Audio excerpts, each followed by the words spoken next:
क्रांति का महीना अगस्त और 15 अगस्त से पहले ये ऐतिहासिक अवसर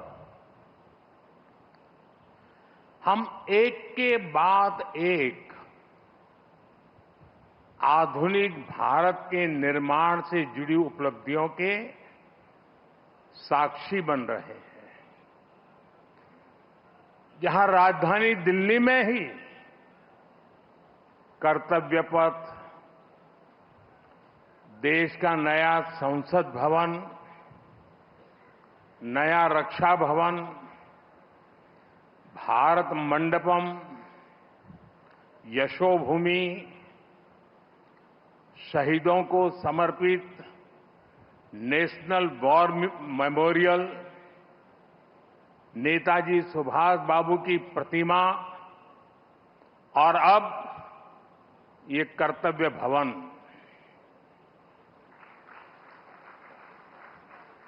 ये केवल कुछ नए भवन और सामान्य इंफ्रास्ट्रक्चर नहीं है। अमृत काल में इन्हीं भवनों में विकसित भारत की नीतियां बनेगी, विकसित भारत के लिए महत्वपूर्ण निर्णय होंगे। आने वाले दशकों में यहीं से राष्ट्र की दिशा तय होगी। मैं आप सभी को और सभी देशवासियों को कर्तव्य भवन की बहुत बहुत बधाई देता हूं। मैं इसके निर्माण से जुड़े सभी इंजीनियर्स और सभी श्रमिक साथियों का भी आज इस मंच से धन्यवाद करता हूं।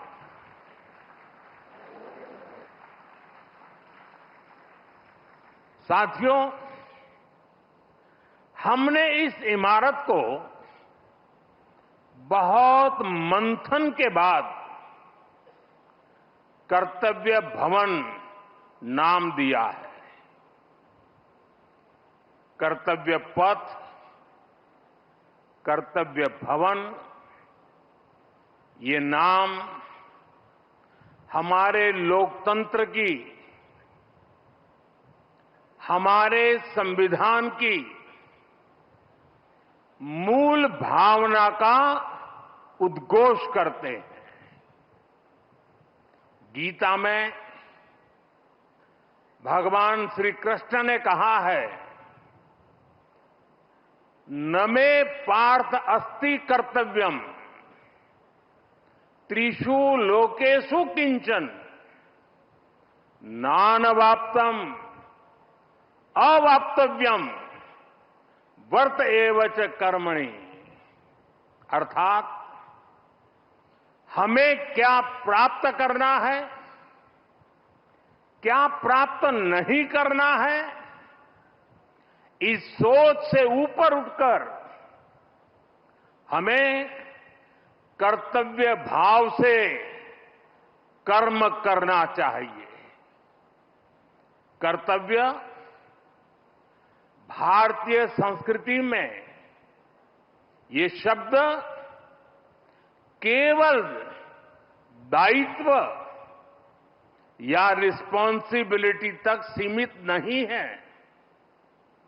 कर्तव्य हमारे देश के कर्म प्रधान दर्शन की मूल भावना है। स्व की सीमा से परे सर्वस्व को स्वीकार करने की विराट दृष्टि, यही कर्तव्य की वास्तविक परिभाषा है। और इसलिए कर्तव्य ये सिर्फ इमारत का नाम भर नहीं है, ये करोड़ों देशवासियों के सपनों को साकार करने की तपोभूमि है।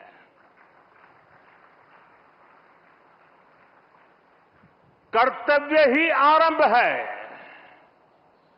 कर्तव्य ही प्रारब्ध है। करुणा और कर्मठता के स्नेह सूत्र में बंधा कर्म, वही तो है कर्तव्य। सपनों का साथ है कर्तव्य, संकल्पों की आस है कर्तव्य, परिश्रम की पराकाष्ठा है कर्तव्य। हर जीवन में ज्योत जला दे, वो इच्छा शक्ति है कर्तव्य। करोड़ों देशवासियों के अधिकारों की रक्षा का आधार है कर्तव्य। मां भारती की प्राण ऊर्जा का ध्वजवाहक है कर्तव्य। नागरिक देवो भव के मंत्र का जाप है कर्तव्य। राष्ट्र के प्रति भक्ति भाव से किया हर कार्य है कर्तव्य।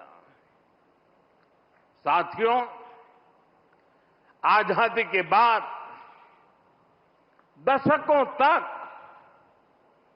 देश की एडमिनिस्ट्रेटिव मशीनरी उन बिल्डिंगों से चलाई जाती रही है जो ब्रिटिश शासनकाल में बनी थी। आप भी जानते हैं, दशकों पहले बने इन प्रशासनिक भवनों में वर्किंग कंडीशन कितनी खराब थी, और अभी वीडियो में कुछ झलक भी देखी हमने। यहां काम करने वालों के लिए न पर्याप्त स्पेस है, न रोशनी है, न जरूरी वेंटिलेशन है। आप कल्पना कर सकते हैं, होम मिनिस्ट्री जैसी महत्वपूर्ण मिनिस्ट्री करीब 100 साल से एक ही बिल्डिंग में अपर्याप्त साधनों के साथ चल रही थी। इतना ही नहीं, भारत सरकार के अलग अलग मंत्रालय दिल्ली के 50 अलग अलग जगहों से चल रहे हैं। इनमें से बहुत सारे मंत्रालय तो किराए की बिल्डिंग में है। इनके किराए पर जितने रुपए खर्च हो रहे थे, वो अपने आप में बहुत बड़ा आंकड़ा है। और वैसे पूरा हिसाब लगाएं तो बहुत बड़ा है, लेकिन अगर मोटा मोटा हिसाब लगाएं तो 1,500 करोड़ रुपया प्रति वर्ष इसमें जाता है। इतनी बड़ी राशि भारत सरकार अलग अलग मंत्रालयों के सिर्फ किराए पर खर्च कर रही है।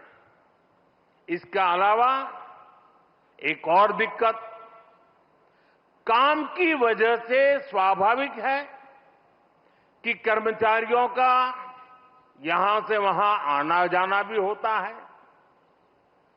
अनुमान है कि हर रोज 8 से 10,000 कर्मचारियों को एक मंत्रालय से दूसरे मंत्रालय में आना जाना पड़ता है। अब इसमें भी सैकड़ों गाड़ियों का मूवमेंट होता है, खर्च होता है, सड़कों पर ट्रैफिक बढ़ता है, कितना समय खराब होता है। और इन सब से काम में भी इनएफिशिएंसी के सिवाय कुछ नहीं रहता है। साथियों, 21वीं सदी के भारत को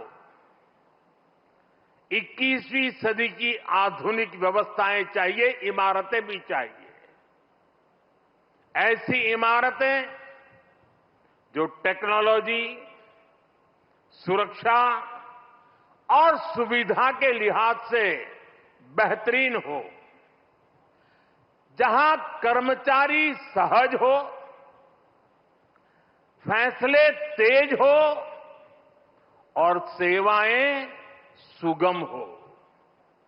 इसलिए कर्तव्य पथ के आसपास एक होलिस्टिक विजन के साथ कर्तव्य भवन जैसी विशाल इमारतों का निर्माण किया जा रहा है। ये तो पहला कर्तव्य भवन पूरा हुआ है। अभी कई कर्तव्य भवनों का निर्माण तेजी से चल रहा है। ये ऑफिसेस जब आसपास शिफ्ट होंगे, नजदीक नजदीक हो जाएगी, तो इससे कर्मचारियों को सही वर्क एनवायरनमेंट मिलेगा, जरूरी सुविधाएं मिलेगी, उनका टोटल वर्क आउटपुट भी बढ़ेगा और सरकार जो 1,500 करोड़ रुपए किराए पर खर्च कर रही है वो भी बचेगा। साथियों, कर्तव्य भवन की ये भव्य बिल्डिंग, ये सभी प्रोजेक्ट्स, नए डिफेंस कॉम्प्लेक्स,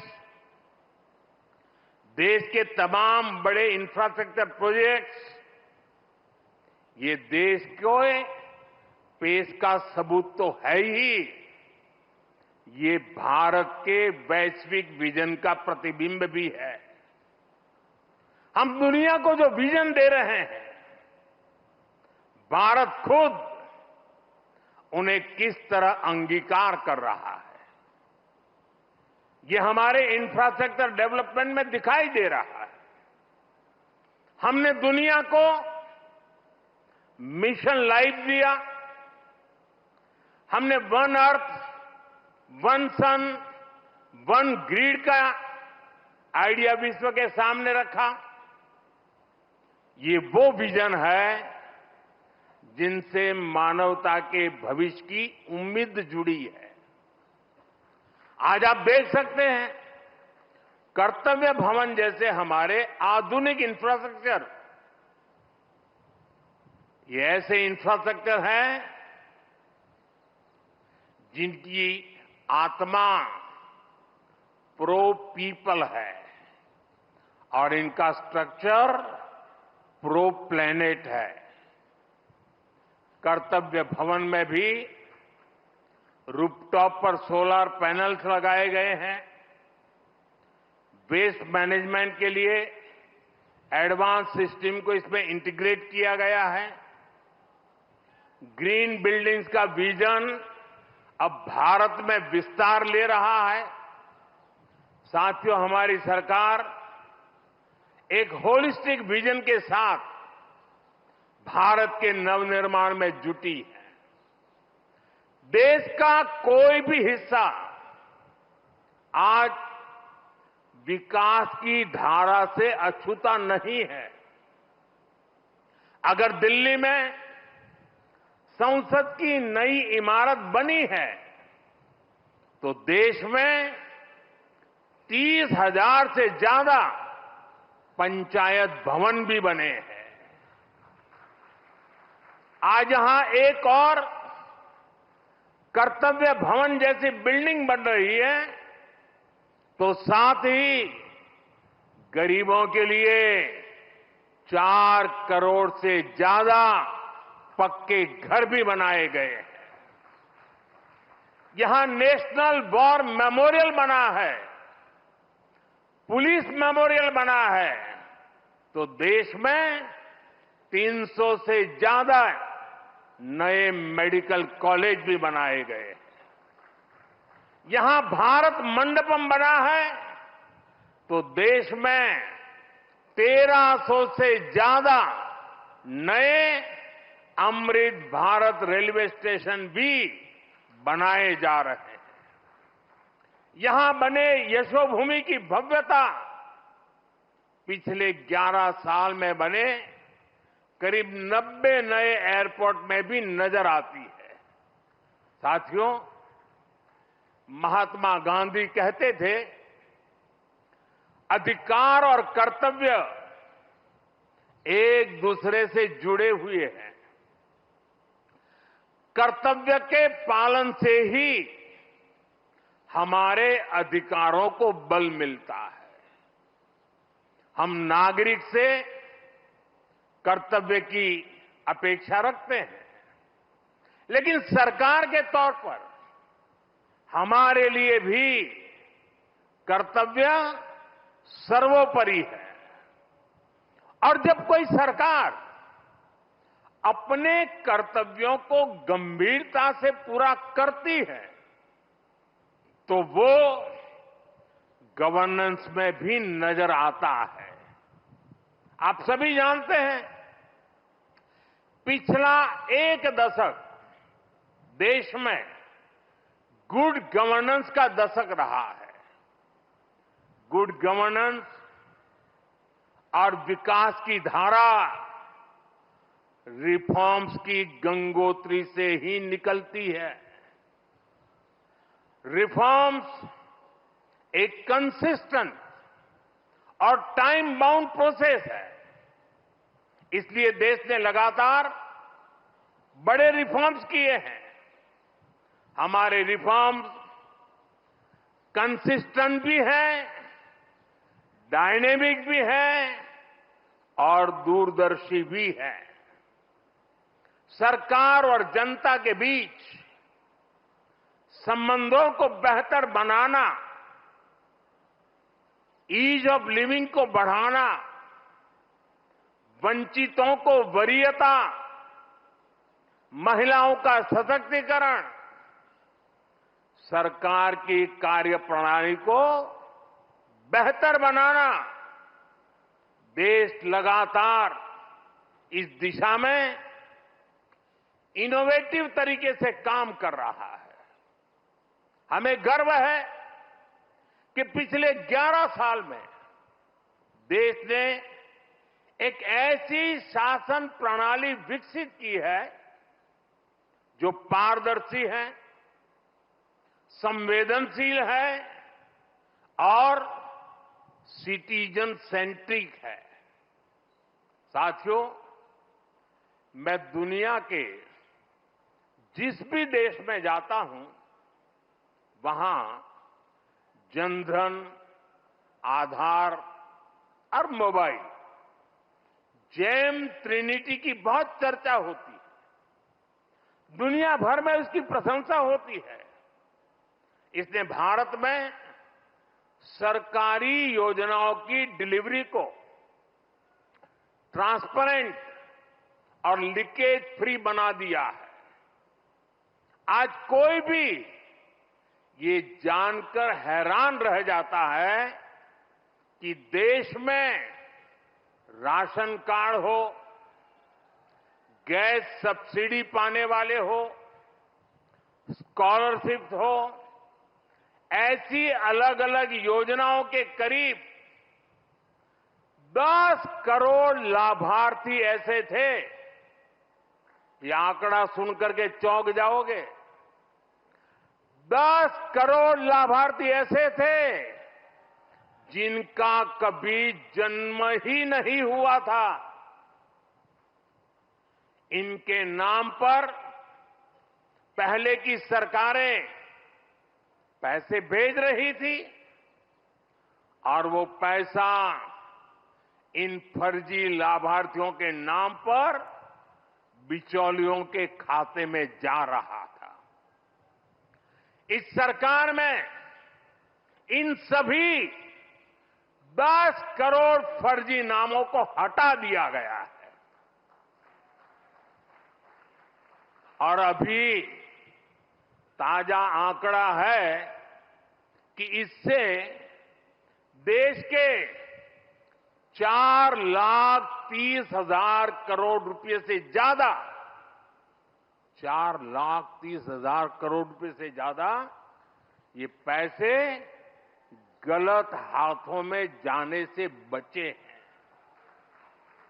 आप कल्पना करिए, 4,30,000 करोड़ रुपए की चोरी अब ये पैसा देश के विकास में काम आ रहा है। मतलब लाभार्थी भी खुश हैं और देश का संसाधन भी बचा है। साथियों, सिर्फ करप्शन और लीकेज ही नहीं, अनावश्यक नियम कायदे भी नागरिकों को परेशान करते हैं। इनसे सरकार की डिसीजन मेकिंग प्रोसेस स्लो होती थी।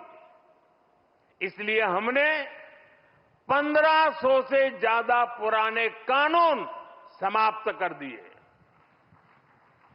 कई कानून तो अंग्रेजों के जमाने के थे, जो इतने दशकों बाद भी रोड़ा बने हुए थे।